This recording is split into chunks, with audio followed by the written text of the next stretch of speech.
Hola, en la siguiente clase les voy a hablar de una patología que es la displasia congénita de cadera o conocida actualmente como displasia del desarrollo de la cadera. Esta denominación ha ido evolucionando a través del tiempo. Antiguamente esta patología se conocía como luxación congénita de cadera, mal denominada así porque no toda cadera displásica mal formada está luxada. Inclusive las caderas que se luxan son las menores cantidades. Displasia del desarrollo es un término más actualizado y se ha cambiado esta denominación. ¿Por qué? Porque se ha visto que a través del tiempo una cadera displásica se va modificando, por lo tanto se modifica con el desarrollo y el tiempo y la evolución. ¿Cómo la definimos a la displasia congénita de cadera? La definimos como un desarrollo anormal de la articulación coxofemoral que puede provocar una luxación de esta. Se puede producir antes del nacimiento, durante el parto o incluso poco después de este. La incidencia es bastante elevada. Vemos que hay 3 casos por cada 1000 nacidos vivos, o sea que es muy importante, muy frecuente. Y dentro de esta frecuencia es mucho más frecuente en el sexo femenino. 8 de cada 10 casos son mujeres, así que hay que tenerlo muy en cuenta. Y otra característica que si bien suele ser bilateral, no se sabe por qué razón, quizás por una razón, una cuestión de cómo se produce el parto, es más frecuente en la cadera izquierda. Así que tener muy en cuenta en antecedentes familiares de displasia de cadera, sobre todo si es una mujer, y a observar muy frecuentemente la cadera izquierda, que es la más probable. Las causas siguen siendo actualmente desconocidas. Sí se ha dado mucha importancia y se ve que hay una razón familiar, una herencia familiar muy importante. Son familias de caderas displásicas, ya sea padres, tías, hermanas, así que es quizás la relación más importante que tenemos que tener en cuenta. También se ve asociada a malas posiciones uterinas y también ciertos efectos de las hormonas maternas se han estudiado a través del tiempo sin llegar a un diagnóstico claro de cuál sería la causa hormonal probable que podría producir esta deformación de la cadera. Sobre todo lo más importante sigue siendo la herencia familiar. Factores predisponentes tenemos varios. Obviamente el más importante, como les sigo resaltando, son los antecedentes familiares de displasia congénita de cadera. Y los otros están relacionados sobre todo con una poca complacencia del feto a nivel del útero en los estadios formativos, como suelen pasar en estos casos, como son los embarazos múltiples, los primogénitos, los oligoamnios, y otro que es debido a la mala presentación en el parto, como es parto en presentación podálica. Y también se encuentra asociadas esta displasia y sobre todo, más que nada, la luxación ya a malformaciones asociadas, por ejemplo, los que son pie sambo, pie bot, o alteraciones como la atresia esofágica, alteraciones cardíacas, alteraciones renales, pueden ser como cuadros sindromáticos y tener entre este síndrome asociada una displasia y sobre todo una luxación de cadera, porque son casos mucho más graves. Estas serían las 3 posiciones uterinas de podálica nalga que favorecen a la displasia congénita de cadera, aunque no hay una relación totalmente cierta. Tenemos 2 tipos de displasia congénita de cadera, la que se llama prenatal o teratológica y la posparto. La prenatal o teratológica, que es el 10% de los casos nada más, es la que se observa ya durante el embarazo y el nacimiento y se asocia a otras malformaciones, como son malformaciones cardíacas, de la columna, de extremidades, renales. Muy frecuentemente asociada esta patología a lo que se llama el pie bot, o sea que es un pie equinovaro supinado, que se dice que habitualmente en estos casos, cuando observamos ese tipo de pie, hay que ir a observar la cadera porque es la lesión satélite de la luxación congénita de cadera.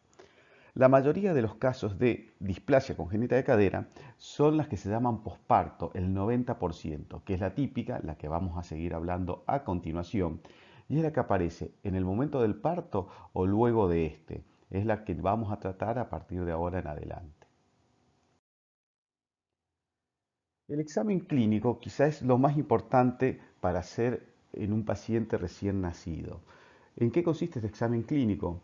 Más allá de todas las maniobras que debe hacer el neonatólogo, la observación, todo, lo más importante que en el primer examen se haga una prueba de abducción de la cadera. ¿En qué consiste?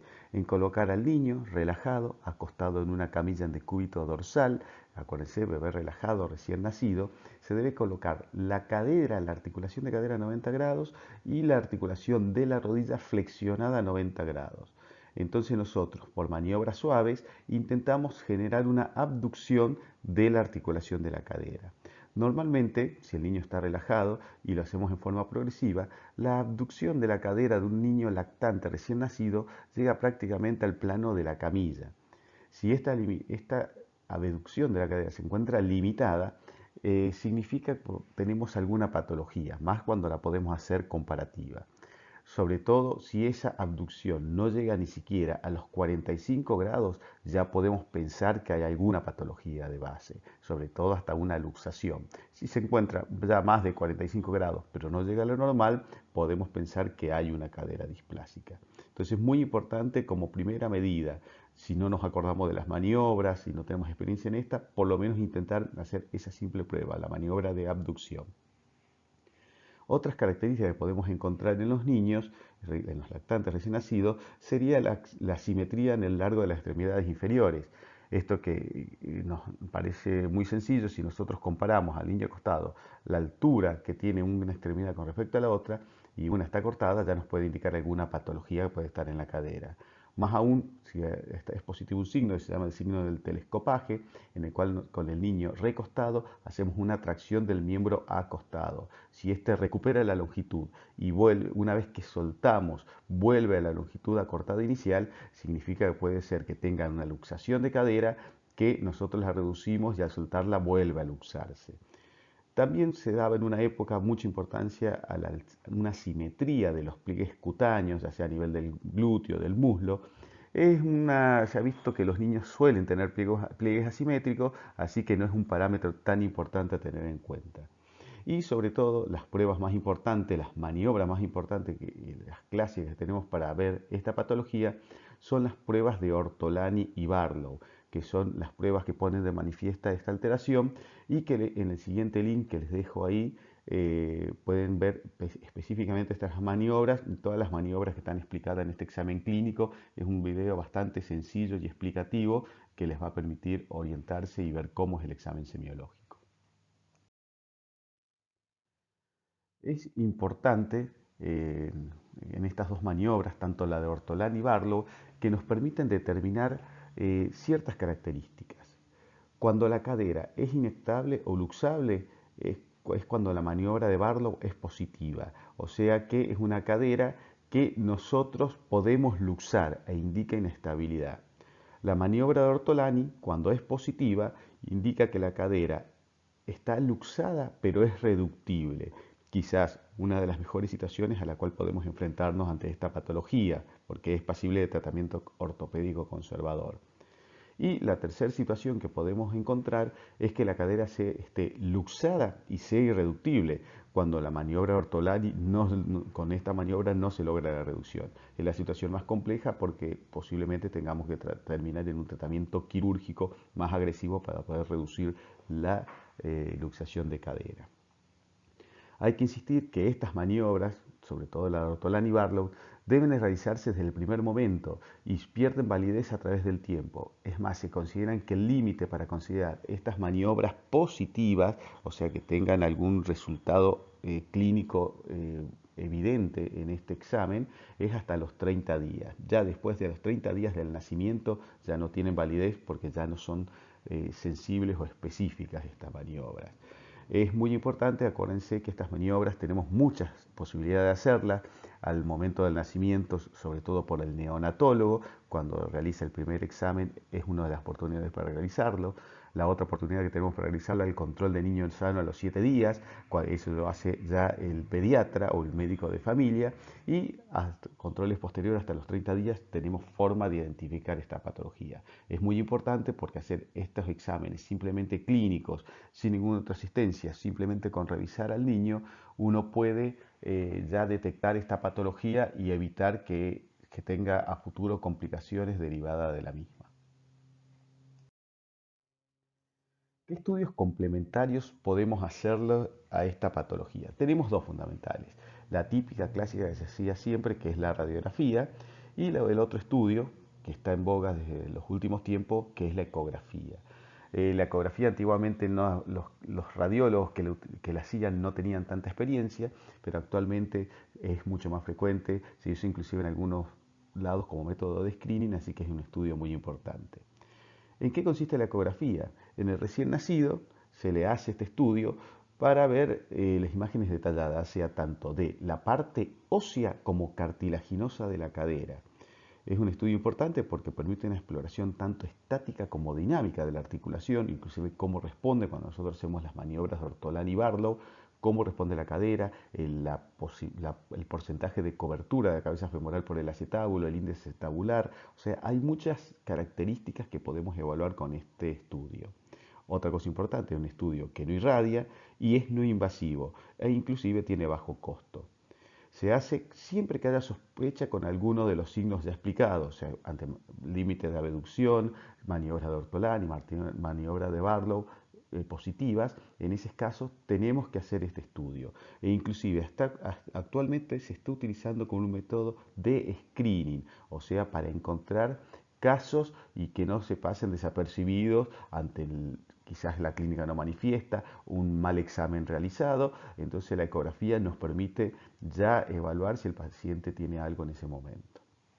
A diferencia de esto, la radiografía, que es un estudio de invasivo, también accesible y barato, pero tiene una limitante, que en el recién nacido la radiografía de cadera no es útil, ya que no está aún presente el núcleo de osificación de la cabeza femoral, el cual recién aparece alrededor del segundo y quinto mes.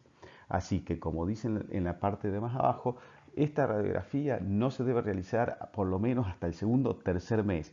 Inclusive en la cartilla materno-infantil se ve que hay es la obligatoriedad de esta radiografía en la cual a los recién nacidos de 3 meses se le debe realizar una radiografía panorámica de pelvis como método de screening, aun aunque no haya sospecha clínica, porque este nos permite ya detectar todos los casos que pasaron desapercibidos por los exámenes previos o no fueron examinados, y que ese es un método ideal para detectar la patología. Entonces es obligatorio realizar radiografía panorámica de pelvis al lactante de 3 meses. Otra cosa con respecto a la ecografía, que ante la duda, examen normal se puede realizar también como método de screening, sobre todo al nacimiento, y también para controles posteriores, cuando, por ejemplo, a ver cómo evoluciona el paciente al colocar el tratamiento, al realizar el arnés, nos permite también controlar esto. La parte radiológica es quizás la parte más florida de esta patología, donde encontramos todas las líneas que han sido trazadas a través del tiempo, los ángulos, ciertas características que les voy a empezar a explicar ahora. Hay que recordar que en la displasia congénita de cadera podemos tener dos alteraciones sobre todo. Una que puede ser una displasia, o sea, una malformación que afecte solo al acetábulo, y podemos tener también la malformación, la displasia que afecte solo al fémur. Lo más habitual es que la displasia afecte a las dos estructuras de la articulación coxofemoral, tanto al acetábulo como al fémur. Esos son signos de displasia.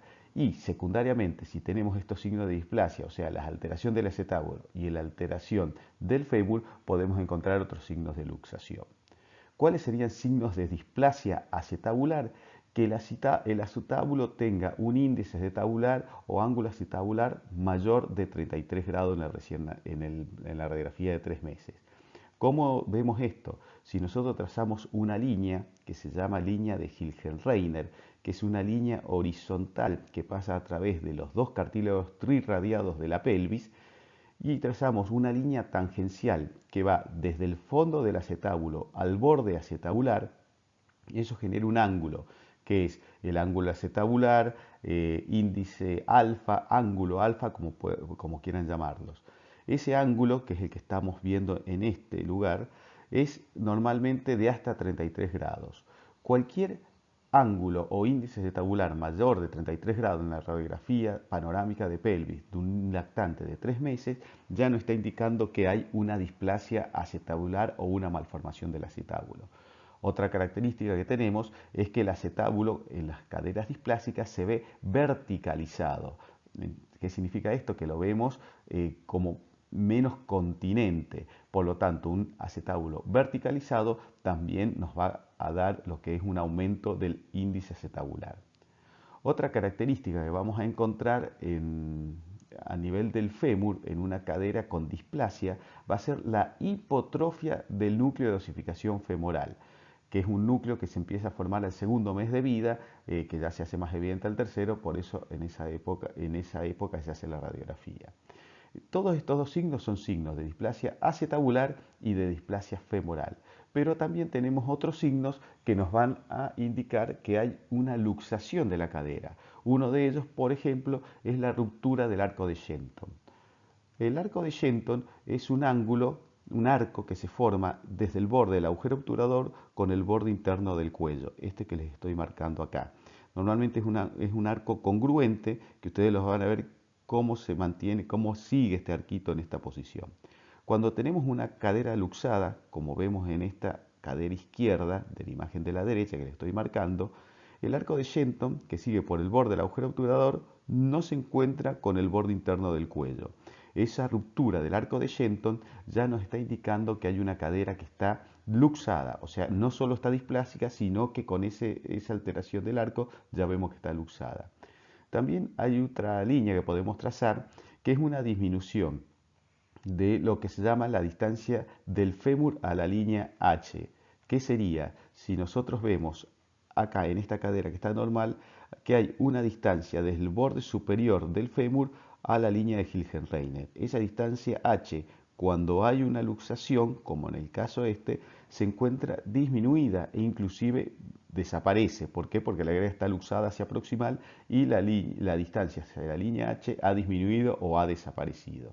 Y también otro índice de que nos demuestra que puede haber una luxación es un aumento de la distancia que va a ir desde la línea central de la radiografía panorámica de pelvis hacia el fémur.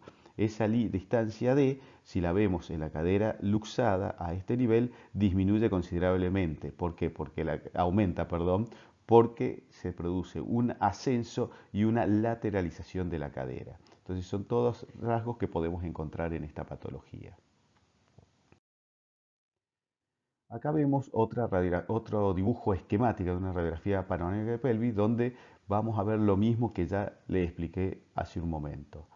¿Qué tenemos acá? La línea H, la línea de Hilgenreiner, la línea horizontal que pasa por los cartílagos trirradiados, y vemos cómo se ha determinado en esta cadera lo que es el ángulo acetabular o índice acetabular. Desde el fondo del acetábulo, a nivel de la línea H, una tangencial que se dirige por el borde acetabular. Vemos en esta cadera que son de 23 grados, o sea que es un índice acetabular normal, pero vemos en la cadera derecha en la cual el índice acetabular está aumentado. Entonces, en ese caso, estamos viendo que es de 40 grados, aumentado a los 33 que debía medir.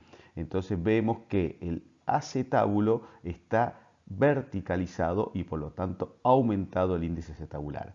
Primer indicio de que esta es una cadera displásica a nivel del acetábulo, o sea, tenemos una displasia acetabular. ¿Qué más teníamos que ir a buscar a continuación? Cómo estaba el núcleo de osificación, que en este esquema todavía no lo vemos, pero si hay un núcleo de osificación hipotrófico, ya es un índice de displasia femoral. Entonces, bueno, en este caso ya sabemos que tenemos displasia femoral, tenemos displasia acetabular, bueno, veamos si tiene alguna alteración a nivel de luxación de cadera. Y si prestamos atención en la cadera derecha, vemos cómo está ascendida con respecto a la izquierda el fémur, o sea, ha disminuido la altura del fémur a la línea H. Y lo otro que podemos determinar, que ya lo vamos a ver en radiografía, cómo aumenta la línea D, que es la distancia desde la parte central de la panorámica de pelvis hacia el fémur. ¿Qué tenemos que saber acá? Que el ángulo acetabular promedio en el recién nacido es alrededor de 33, 30 grados. Si ya tenemos más de 36 grados, estamos claramente ante un cotilo displásico, o sea que es muy importante realizar esta medición. Normalmente este ángulo índice acetabular va disminuyendo con el tiempo y el crecimiento. Alrededor disminuye de 1 grado por mes, haciéndose cada vez más horizontal el cotilo. A los 4 o 5 meses, normalmente el promedio del índice acetabular es de 25 grados. Si a los 4 o 5 meses tiene más de 30 grados, es totalmente patológico y ya indica una cadera displásica. Al año de edad, el índice tabular es alrededor de 20 grados y ya se tiende a ser horizontal, o sea que prácticamente no tenemos ángulo alrededor de los 4 años de edad. Eso indica que va progresando, se va desarrollando el acetábulo y se va horizontalizando. Acá tenemos otra línea esquemática donde podemos trazar otras líneas en este esquema. Que estamos viendo acá? Estamos viendo, como les dije recién, la línea H de Hilgenreiner, la que pasa por el centro de los cartílagos trirradiados. Podemos trazar también una línea vertical, que es la línea de Perkin, que es una línea vertical que pasa por el borde del acetábulo.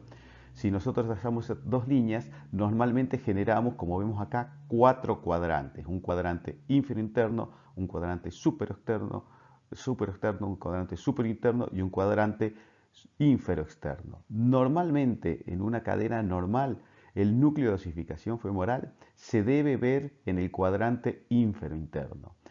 Si ese núcleo de osificación está en cualquier cuadrante, menos el infero-interno, como pasa en la cadera de la derecha, sobre todo está en el superexterno, ya nos está indicando que es una luxación de cadera. Esos cuadrantes que les expliqué recién se llaman cuadrantes de Ombredan y nos permite simplemente determinar esto, si está luxado o no. ¿Qué otra característica vemos en esta radiografía? Si trazamos el arco de Shenton en la cadera izquierda, vemos que este está normal, no está roto. Si lo hacemos en la cadera contralateral derecha que está luxada, el arco se pierde y se rompe, no sigue como debe seguir. Entonces ya es otro signo de que nos está indicando la luxación de la cadera. Vamos a ver radiografías ahora que vemos en los niños, radiografías reales. Si nosotros vemos esta radiografía, estamos ante una radiografía panorámica de pelvis, bastante bien centrada en pubis, y bueno, y evaluemos ahora las características que le dije recién. Vemos la cadera derecha, cómo se encuentra. Núcleo de osificación muy lindo, muy bien formado. Veamos cómo en la cadera izquierda el núcleo de osificación está totalmente hipoplásico, atrófico. O sea que ya estamos ante una presencia de una displasia femoral. ¿Qué más teníamos que ver? Cómo estaba formado el acetábulo. Si nosotros acá prestamos atención, veamos que en la cadera derecha el acetábulo se ve bien horizontal, bien continente, bien formado. Vean que ya a simple vista, sin trazar el ángulo, ya vemos que el acetábulo izquierdo se encuentra verticalizado, mal formado, por lo tanto ya sin duda estamos ante una cadera displásica. Si nosotros trazáramos en esta radiografía la línea H y después hiciéramos el ángulo, vemos que en la cadera derecha el ángulo sin duda es menor a 25-30 grados. Pero sin embargo en la cadera izquierda ya vemos que el ángulo es seguramente mayor de 40 grados. O sea que en esta radiografía estamos ante la presencia de una displasia acetabular y de una displasia femoral. ¿Qué más teníamos que trazar? Intentemos seguir el arco de Shenton para ver si esta cadera está luxada o no. Vemos aquí el arco de Shenton, lo trazamos, seguimos el agujero obturador, seguimos el borde interno del cuello femoral y vemos cómo el arco está muy bien formado. Vamos a la cadera izquierda, vemos que seguimos el borde del agujero obturador y sin embargo nos caemos y no siguen el borde interno del cuello. O sea que esta cadera, esta radiografía, tiene también una ruptura del arco de Shenton. O sea que aparte de tener una displasia acetabular, una displasia femoral, ya sabemos que también tenemos una luxación de la cadera. La otra, si nosotros trazamos a través de la línea Hilgenreiner, la línea vertical de Perkins, formamos los cuadrantes, vamos a ver que en la cadera izquierda está el núcleo de osificación hipoplásica en el cuadrante superexterno, o sea que es otro signo que nos está confirmando la luxación de la cadera. La otra, si trazamos la altura que iba a través de la línea H, el borde superior del fémur, vemos cómo está ascendido y se ha alterado esa altura. Igual que aumenta la separación de la distancia de la línea la distancia que va desde el centro de la radiografía panorámica de pelvis hasta hasta el cuello femoral. Vemos cómo está aumentada esta línea con respecto a la contralateral derecha, que es normal. Vemos aquí otra radiografía en la cual vemos que tenemos una cadera derecha normal, bien formada, con el núcleo de osificación totalmente formado, el techo acetabular, el acetábulo bien horizontal, o sea, una cadera derecha normal. Vamos a la cadera izquierda, ¿qué encontramos? Verticalizado el acetábulo. Si trazamos el índice acetabular, vamos a ver que está aumentada arriba de 45 grados, o sea que estamos ante la presencia de una displasia de acetábulo. Vamos a ver el núcleo de osificación. Vean el derecho normal y la hipoplasia o atrofia que tiene el núcleo de osificación izquierdo. Por lo tanto, también estamos ante una displasia femoral. Y si evaluamos si está luxado o no, si trazamos los cuadrantes, vamos a ver que en la cadera izquierda ya está en el cuadrante súper externo, o sea que está luxada. Y si seguimos el arco de Shenton, vemos cómo está roto, no continúa con el fémur, por lo tanto hay una ruptura del arco de Shenton. O sea que ya tenemos en esta simple radiografía, ya encontramos los signos de displasia acetabular, de displasia femoral y signos de luxación. Acá estamos ante una radiografía panorámica de pelvis. Vemos cómo la cadera derecha está bien formada, qué bien que está el núcleo de osificación femoral, bien osificado, y el cotilo se ve continente y no verticalizado. Sin embargo, en la cadera izquierda estamos viendo cómo hay una hipoplasia del núcleo de osificación femoral, hay una verticalización del acetábulo, vean cómo se ve verticalizado con respecto al acetábulo normal derecho, y la hipoplasia que tiene el núcleo de osificación.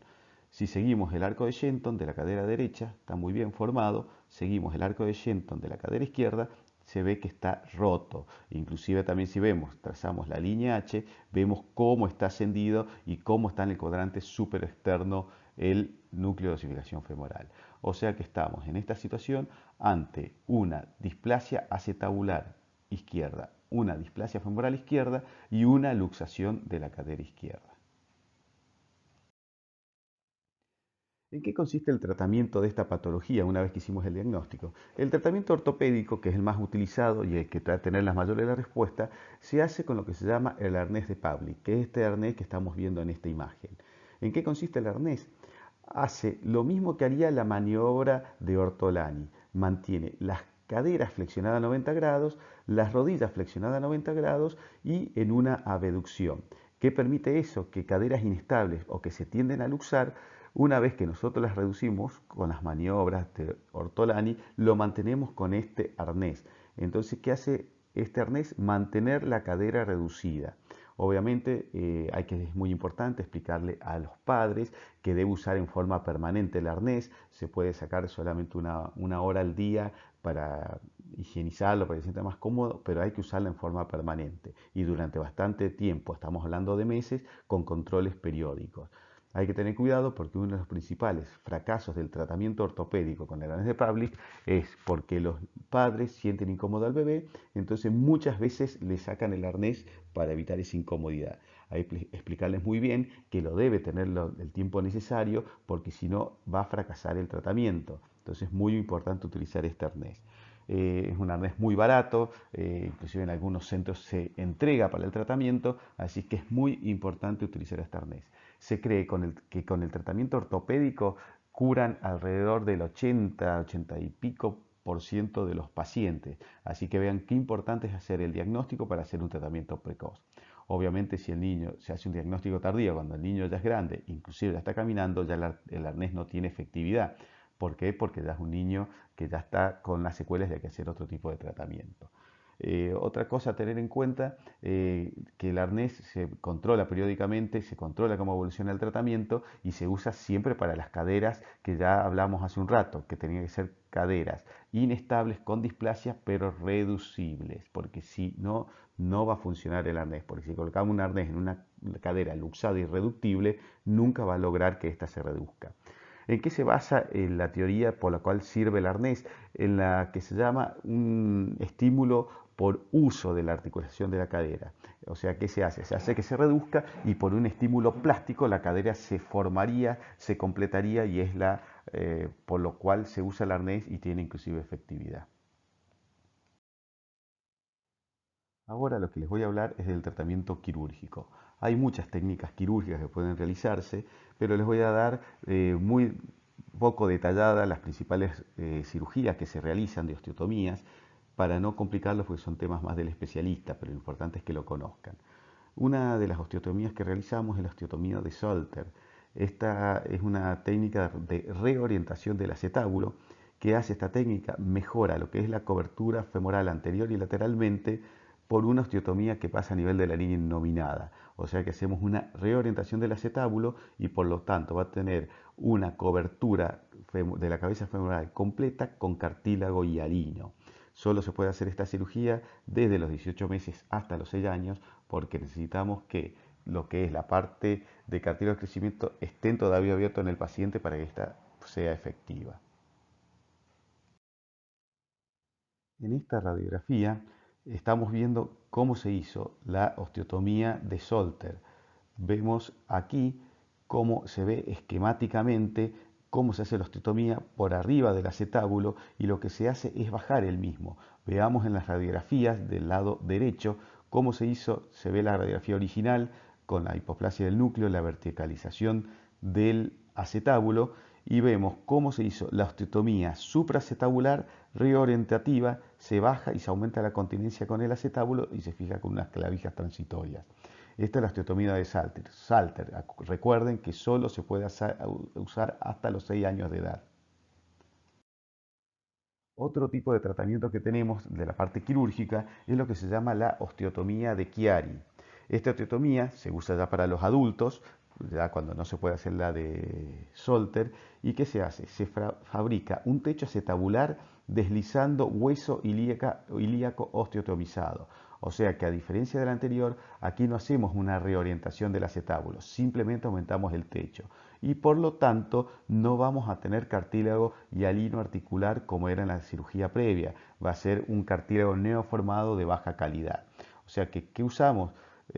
Hacemos sobre todo un salvataje para caderas incongruentes que estén deformadas, que nos permite que a futuro, cuando tengamos que hacer una cirugía como una artroplastía, tengamos un mejor techo acetabular.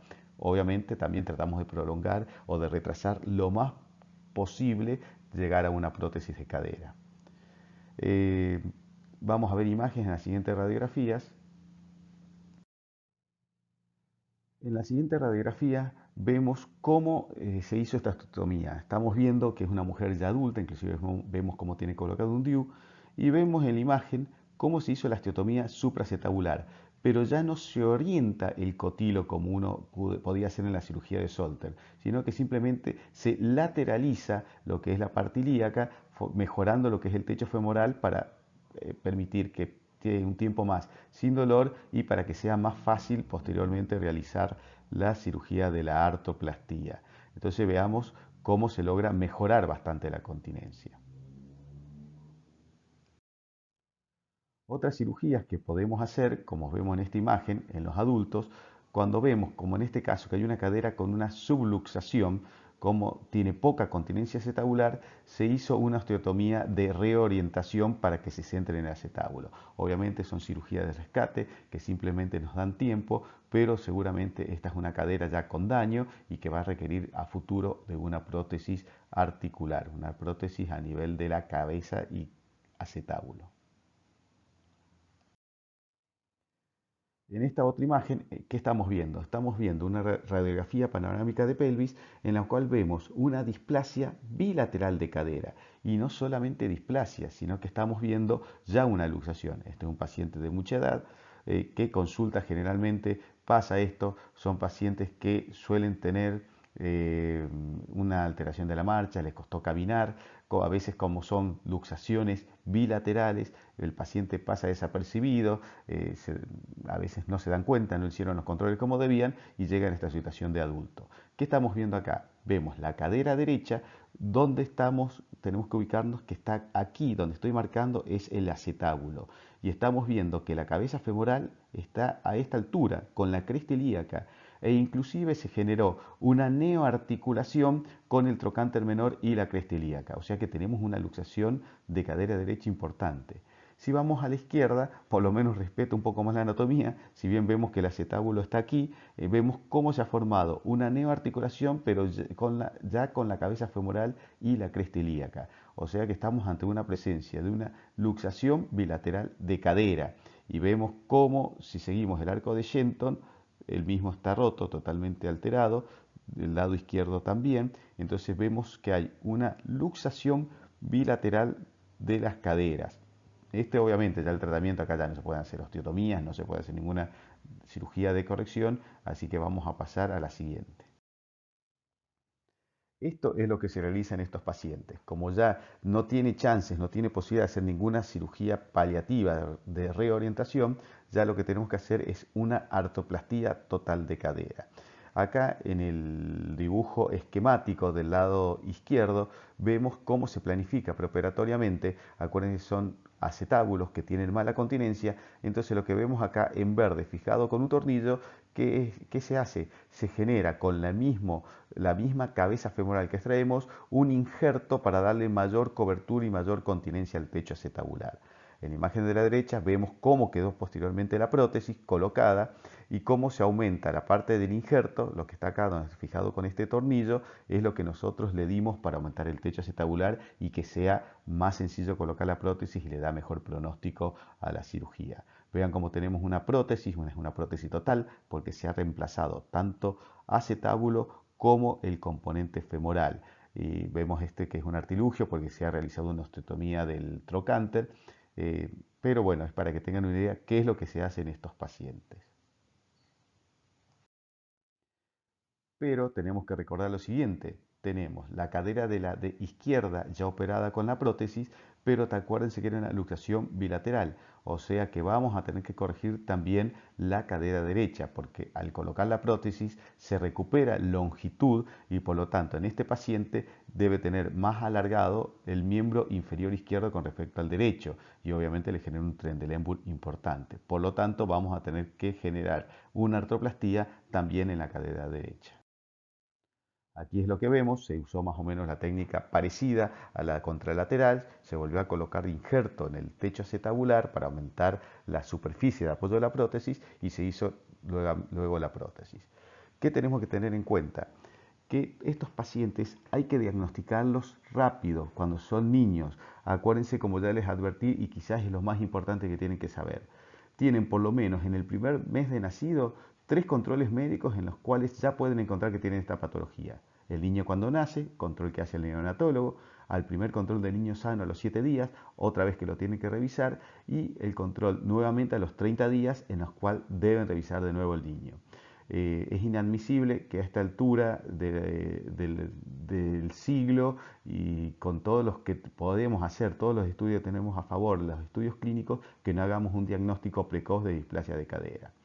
De todas maneras, si así todo no se llegó al diagnóstico en los primeros meses de vida, acuérdense que a los 3 meses de vida ya se le debe hacer la radiografía panorámica de pelvis. O sea que ya tenemos otra circunstancia, aparte de los 3 primeros controles en el primer mes, para hacer el diagnóstico a los 3 meses. Así que es inadmisible que lleguemos a edad adulta y no hayamos hecho el diagnóstico de esta patología. ¿Por qué? Porque recuerden que nosotros, cuando hicimos los primeros controles, podíamos tratarlo, si era una cadera reductible y no tenía otras alteraciones, simplemente con el arnés de Pavlik, que era un método muy barato, sencillo y no complejo.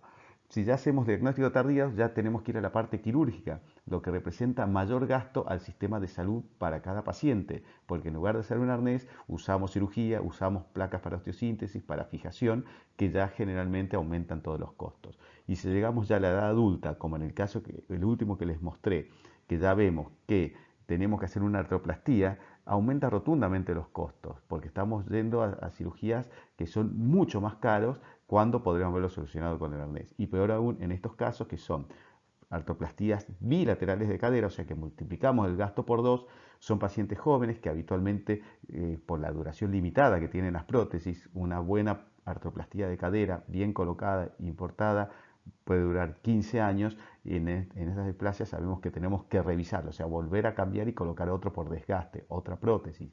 Y entonces eso va aumentando todos los gastos al sistema de salud. Y aparte también hay que tener en cuenta que muchas de estas personas trabajan a veces en actividades más demandantes, como obreros rurales o albañiles, tareas con carga, los cuales los imposibilita en forma importante para hacer estas actividades, más aún si después colocamos la artroplastía. Muchas gracias.